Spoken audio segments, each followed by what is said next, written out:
കമ്പ്യൂട്ടറിലുള്ള വൈദഗ്ധ്യം വിശ്വാസ പ്രഘോഷണത്തിന് ഉപയോഗിച്ച ഇറ്റാലിയൻ ബാലൻ കാർലോ അക്യുറ്റിസിനെ വിശുദ്ധനായി പ്രഖ്യാപിക്കുന്നു. അടുത്ത വർഷം ഏപ്രിൽ 25-നും 27-നും ഇടയിലായിരിക്കും നാമകരണ ചടങ്ങുകൾ നടക്കുക. ഇന്നലെ നടന്ന പ്രതിവാര പൊതുദർശന പരിപാടിക്കിടെയാണ് ഫ്രാൻസിസ് മാർപ്പാപ്പ ഇക്കാര്യം പുറത്തുവിട്ടത്. Voglio dire che l'anno prossimo, nella giornata dei bambini,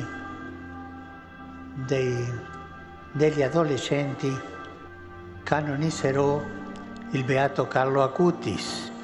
Carlo അക്യൂറ്റിസിനെ കൂടാതെ ഒരു ഇറ്റാലിയൻ യുവാവിനെ കൂടി വിശുദ്ധനായി പ്രഖ്യാപിക്കും. പാവപ്പെട്ടവരെ സഹായിക്കാൻ പ്രത്യേകം താൽപ്പര്യം കാട്ടിയിരുന്ന 24 വയസ്സിൽ പോളിയോ ബാധിച്ചു മരിച്ച പിയർ ജോർജോ ഫ്രസാത്തിയെയാണ് വിശുദ്ധനാക്കുന്നത്.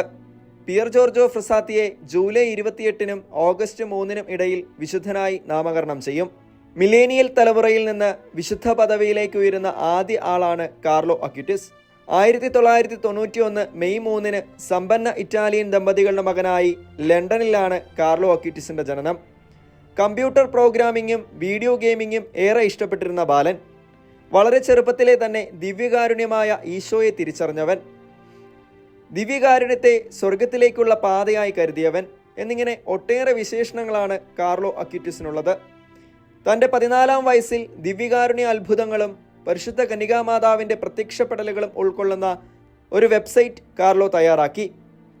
ദിവ്യകാരുണ്യനാഥനെ പുൽകി സ്വർഗം ലക്ഷ്യമാക്കിയുള്ള യാത്രയിൽ കാർലോ അക്യൂറ്റിസിന് ഏറ്റെടുക്കേണ്ടി വന്ന സഹന വഴികൾ ധാരാളമായിരുന്നു. രക്താർബുദം ബാധിച്ച കാർലോ 2006 ഒക്ടോബർ 12-ന് ഇറ്റലിയിലെ മോൻസയിൽ വെച്ച് നിത്യസമ്മാനത്തിനായി വിളിക്കപ്പെട്ടു. 2020-ൽ ഫ്രാൻസിസ് മാർപ്പാപ്പ കാർലോ അക്യൂറ്റിസിനെ വാഴ്ത്തപ്പെട്ടവരുടെ ഗണത്തിലേക്ക് ഉയർത്തിയിരുന്നു.